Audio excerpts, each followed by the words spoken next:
wa ta'ala, dan jangan kalian melakukan kesyirikan. Nahmaduhu wa nasta'inu bihi wa nastaghfiruh wa na'udzu billahi min shururi anfusina wa sayyiati a'malina.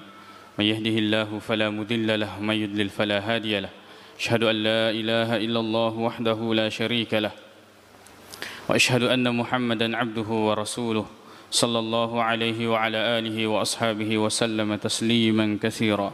Ya ayyuhalladzina amanu taqullaha haqqa tuqatih wa la tamutunna illa wa antum muslimun. Ya ayyuhan nasu taqu rabbakumul ladzi khalaqakum min nafsin wahidah wa khalaqa minha zawjaha wa batha minhuma rijalan katsiran wa nisaa'a wattaqullaha alladzi tasaaluna bihi wal arham innallaha kana 'alaikum raqiba. يا أيها الذين آمنوا اتقوا الله وقولوا قولا سديدا يصلح لكم أعمالكم ويغفر لكم ذنوبكم ومن يطع الله ورسوله فقد فاز فوزا عظيما. أما بعد فإن أصدق الحديث كتاب الله وخير الهدي هدي محمد صلى الله عليه وسلم وشر الأمور محدثاتها فإن كل محدثة بدعة وكل بدعة ضلالة wa kullu dhalalatin finnari amma ba'd. Kaum muslimin jamaah Idul Adha yang semoga dirahmati oleh Allah Subhanahu wa taala. Hari ini adalah hari yang sangat besar, di mana takbir, ucapan Allahu Akbar, Allahu Akbar, Allahu Akbar, La ilaha illallah wallahu akbar, Allahu akbar walillahil hamd. Di mana ucapan-ucapan ini menggema di seluruh penjuru dunia. Hari ini adalah hari yang sangat mulia, sebab Allah Subhanahu wa taala mensyariatkan ibadah yang sangat mulia, yaitu ibadah kurban. Hari ini adalah hari yang sangat indah, sebab berkumpul, bertemu, menjalin silaturahim dengan keluarga, dengan sanak saudara, dengan umat Islam. Walaupun kita di sini para penuntut ilmu, para santri dan santriwati, adalah hari kesabaran, adalah hari di mana kita menahan rindu demi untuk cita-cita yang sangat besar, untuk membahagiakan kedua orang tua kita. Kaum muslimin jamaah Idul Adha yang semoga dirahmati oleh Allah Subhanahu wa taala. Pada hari ini mungkin hampir semua pembahasan di semua masjid bercerita tentang sejarah yang sangat besar, bercerita tentang pengorbanan, bercerita tentang keikhlasan, bercerita tentang bakti, bercerita tentang kesabaran, yaitu kisah Nabiullah Ibrahim dengan anaknya Ismail alaihi wassalam, di mana tercatat dalam Al-Quran, dalam surah As-Saffat, wa qala inni dhahibun ila rabbi sayahdin. Berkata Ibrahim bahwa saya ingin berangkat kepada Allah, kepada Rabbku, Dia pasti akan memberikan petunjuk kepadaku. Rabbi habli minas salihin. Ya Allah, anugerahkan kepadaku anak, di mana anak tersebut termasuk dari orang-orang yang saleh. Fabasyarnahu bigulamin halim. Maka kemudian Allah Subhanahu wa taala memberikan menggembirakan Nabiullah Ibrahim dengan anak yang sangat penyabar. Falamma balagha ma'hu as-sa'i. Tatkala sampai umur yang sangat diharapkan, yang sangat menggembirakan, umur di mana sangat akrab dengan orang tuanya. Qala ya bunai inni ara fil manam. Kemudian Nabi Ibrahim berkata kepada anaknya, wahai anakku, sesungguhnya saya bermimpi, saya melihat di dalam mimpi, anni adbahuk, saya menyembelihmu, fanzur madza tara, sekarang bagaimana pendapatmu? Qala ya abati if'al ma tu'mar. Kemudian Nabi Ismail berkata, wahai bapakku, lakukan apa yang diperintahkan. Satajiduni insyaallahu minas sabirin. Maka engkau akan mendapatkanku insyaallah termasuk dari orang-orang yang sabar. Falamma aslama wa tallahu lil jabin. Ketika keduanya siap menjalankan perintah Allah Subhanahu wa taala untuk menyembelih anaknya. Wa nadainahu ayya Ibrahim. Maka kemudian ada seruan memanggil, wahai Ibrahim, qad saddaqta ru'ya, engkau telah membenarkan mimpi tersebut. Qad saddaqta ru'ya, inna kadzalika najzil muhsinin. Sungguhnya seperti itulah kami akan membalas orang-orang yang berbuat baik. Inna hadza lahuwal bala'ul mubin. Ini sesungguhnya adalah ujian yang sangat nyata. Wa fadainahu bidzibhin azim. Lalu Allah Subhanahu wa taala menukar Nabi Ismail dengan sembelihan yang sangat besar. Wa tarakna alaihi fil akhirin. Maka pujian, sanjungan, kisah yang sangat indah ini kemudian selalu diingat, diabadikan untuk Nabi Ibrahim. Salamun ala Ibrahim. Keselamatan, kesejahteraan terhadap Ibrahim. Kadzalika najzil muhsinin. Seperti itulah kami membalas orang-orang yang baik. Innahu min ibadinal mu'minin. Sesungguhnya beliau termasuk hamba-hamba kami yang beriman, kata Allah Subhanahu wa taala. Kisah Nabi Ibrahim. Ada orang tua, ada anak. Alhamdulillah kita sebagai orang tua tidak ada perintah untuk menyembelih anak kita. Allah tidak memerintahkan sebagai ujian yang sangat besar untuk menyembelih anak kita. Bayangkan Nabi Ibrahim, anak yang dinanti begitu lama. Di umur 80 tahun masih berdoa mengharap kepada Allah Subhanahu wa taala agar Allah menganugerahkan anak, buah hati.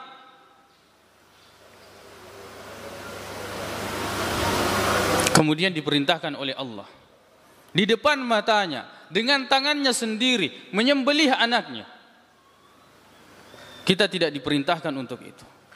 Kita hanya diperintahkan oleh Allah Subhanahu wa taala, ya ayyuhalladzina amanu qu anfusakum wa ahlikum nara. Wahai orang-orang yang beriman, jagalah dirimu, jagalah diri kalian dan keluarga kalian dari api neraka. Kita diperintahkan untuk mendidik anak kita. Kita diperintahkan untuk memerintahkannya salat. Muru auladakum bis salat. Perintahkan anakmu untuk melakukan salat. Kita diperintahkan untuk mendidiknya, mendekatkannya kepada agama, mendekatkannya kepada Allah Subhanahu wa taala. Kita hanya diperintahkan untuk itu.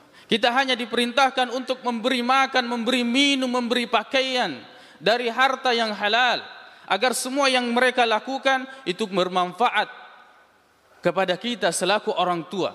Sebab penghalang doa, penghalang ketaatan, penghalang ibadah, penghalang kebaikan adalah harta yang haram. Harta yang diharamkan oleh Allah Subhanahu wa taala. Maka doakan anak kita, arahkan anak kita untuk senantiasa dalam kebaikan di jalan Allah Subhanahu wa taala. Doakan, sebab doa orang tua adalah doa yang mustajab. Apakah itu doa kebaikan atau doa keburukan? Makanya jangan sembarang mendoakan untuk anak kita. Kata Nabi SAW, salasu da'awat mustajabat. Ada 3 doa yang diijabah oleh Allah Subhanahu wa taala. Disebutkan salah satunya adalah doa orang tua terhadap anaknya. Selaku anak, orang tua belum pernah berbicara kepada kita bahwa dia ingin menyembelih, bahwa dia ingin menghilangkan nyawa kita. Ujian kita terhadap orang tua adalah ujian kebaktian. Berbakti kepada kedua orang tua, berbuat baik kepada kedua orang tua, terutama santri dan santriwati. terutama orang-orang yang belajar. Perhatikan, kebersamaan kita dengan orang tua adalah kebersamaan yang sangat singkat. Tamat SD, masuk pesantren, 3 tahun, tidak bersama dengan orang tua. Tamat SMP, lanjut SMA, di pesantren, tidak bersama dengan orang tua. Lanjut SMA, selesai SMA, lanjut kuliah, keluar daerah, keluar negeri, meninggalkan orang tua, tidak bersama dengan orang tua. Selesai kuliah, lanjut S2, lanjut S3. Setelah itu menikah, membangun keluarga, meninggalkan orang tua. Kebersamaan yang sangat singkat. Jika seandainya kita tidak memanfaatkannya, jika seandainya kita tidak mengetahui bagaimana cara berbakti kepada kedua orang tua, baik kita bersamanya walaupun kita tidak bersamanya, maka itu sungguh kerugian yang sangat besar. Makanya kecenderungan seorang anak adalah melupakan kebaikan-kebaikan orang tua. Kecenderungan seorang anak adalah melupakan orang tuanya. Sebaliknya, kecenderungan seorang orang tua adalah senantiasa mengingat anaknya. Anak mungkin ada waktu, ada momen tertentu, dia bisa meneteskan air mata mengingat orang tuanya. Tapi itu tidak semua waktu. Tapi itu tidak seluruh waktunya. Kan tetapi orang tua, setiap hari, setiap waktu, maka dia ingat bagaimana dia melahirkan, mengandung anaknya, melahirkan anaknya, mendidik anaknya, mengasuh anaknya sampai besar. Kalau bertemu dengan orang tua, minta untuk diceritakan. Mulai dari kita dalam kandungan sampai saat kita sekarang ini, mereka bisa menceritakannya. Tapi kita sebagai anak cenderung lupa kepada kedua orang tua. Makanya ibadah yang sangat kuat, yang sangat afdal setelah tauhid adalah berbakti kepada kedua orang tua. Allah Subhanahu wa taala berfirman, "Wa qada rabbuka alla ta'budu illa iyyah." Allah mewajibkan, Allah memerintahkan agar kalian tidak beribadah kecuali hanya kepada Allah Subhanahu wa taala. Bil walidaini ihsana. Selanjutnya berbakti, berbuat baik kepada orang tua. Imma yablughanna 'indakal kibar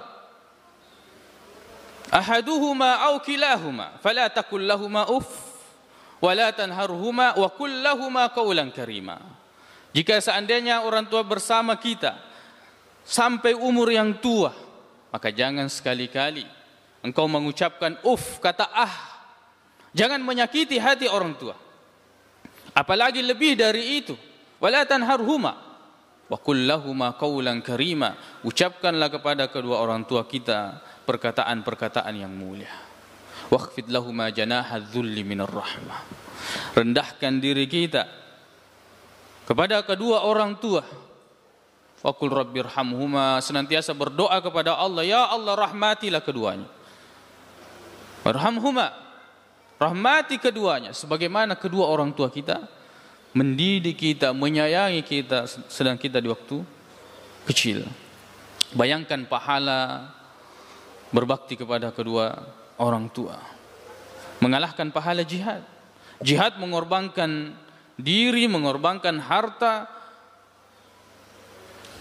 untuk meninggikan kalimat Allah Subhanahu wa taala. Akan tetapi ketika Nabi sallallahu alaihi wasallam ditanya, ayyul amali afdal? Amal apakah yang paling afdal? Maka Nabi sallallahu alaihi wasallam mengatakan as-salatu li waqtiha, salat pada waktunya. Kemudian ditanya, "Tsumma ay?" Kemudian apa lagi setelah itu? Nabi sallallahu alaihi wasallam mengatakan birrul walidain, berbakti kepada kedua orang tua.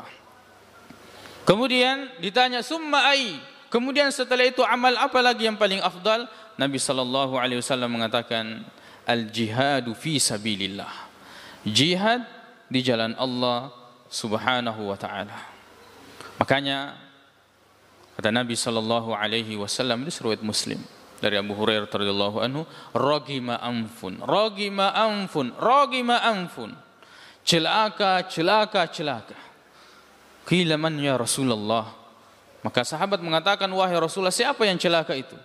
Kata Nabi sallallahu alaihi wasallam, man adraka walidayhi ahadahuma aw kilaihima. Siapa yang mendapatkan kedua orang tuanya atau salah satunya, falam yudkhilil jannah, kemudian baktinya kepada kedua orang tuanya tidak memasukkan dia ke dalam surga. Surga ada di rumah kita, kebaikan terbesar ada di rumah kita, kemudian kita mencari kebaikan-kebaikan yang lain.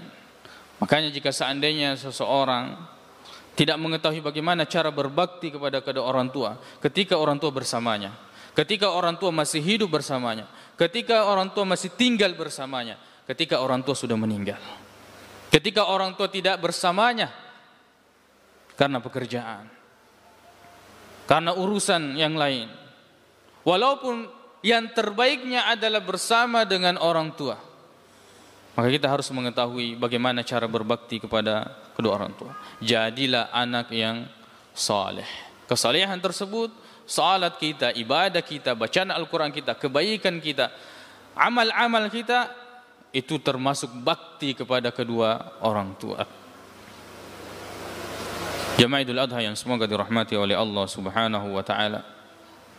Hari ini kembali sejarah itu dibacakan, disebutkan, mengingatkan kepada kita bahwa untuk dekat kepada Allah penuh dengan rintangan. Kita harus mengorbankan, walaupun yang harus dikorbankan itu adalah sesuatu yang terbaik menurut kita. Nabi Ibrahim, anak yang dinanti, buah hatinya, sampai pada umur yang begitu sayangnya Nabi Ibrahim, kemudian rela mengorbankan. Perhatikan hari itu bagaimana cinta tersembelih dengan cinta yang lebih tinggi. Perhatikan hari itu bagaimana kecintaan terhadap anak dikalahkan oleh kecintaan ibadah, kecintaan taat kepada Allah Subhanahu wa taala. Terkadang keluarga menghalangi, terkadang istri menghalangi, terkadang anak menghalangi, terkadang jabatan menghalangi, terkadang pekerjaan menghalangi kita untuk dekat kepada Allah Subhanahu wa taala. Korbankan. Korbankan. Sebab jika kita tidak mengorbankan, maka kitalah yang akan dikorbankan. Maka kita yang akan dilalaikan oleh harta, dilalaikan oleh pekerjaan, dilalaikan oleh anak keturunan, dilalaikan oleh keluarga, dilalaikan dari sesuatu yang sangat besar, dilalaikan dari pencipta, yaitu Allah Subhanahu wa taala. Mudah-mudahan pada hari ini kita memohon kepada Allah Subhanahu wa taala agar kita dijadikan termasuk orang-orang yang ikhlas, orang-orang yang bersabar, orang-orang yang berbakti kepada kedua orang tua, orang-orang yang diberikan hidayah, kekuatan untuk bisa menjalani, untuk bisa melawan semua rintangan, semua halangan yang bisa menghalangi kita untuk dekat kepada Allah Subhanahu wa taala. Allahumma ighfir lana dhunubana wa israfana fi amrina wa thabbit aqdamana wansurna 'alal qaumil kafirin. Allahumma inna nas'aluka al-huda wat-tuqa wal-'afafa wal-ghina. Allahumma arinal haqqa haqqan warzuqna ittiba'ah wa arinal batila batilan warzuqna ijtinabah. Rabbana atina fid dunya hasanah wa fil akhirati hasanatan wa qina 'adzaban nar. Qulu qawli hadza wa astaghfirullah li wa lakum wa akhiru da'wana alhamdulillahi rabbil alamin. Qumu ila 'idikum.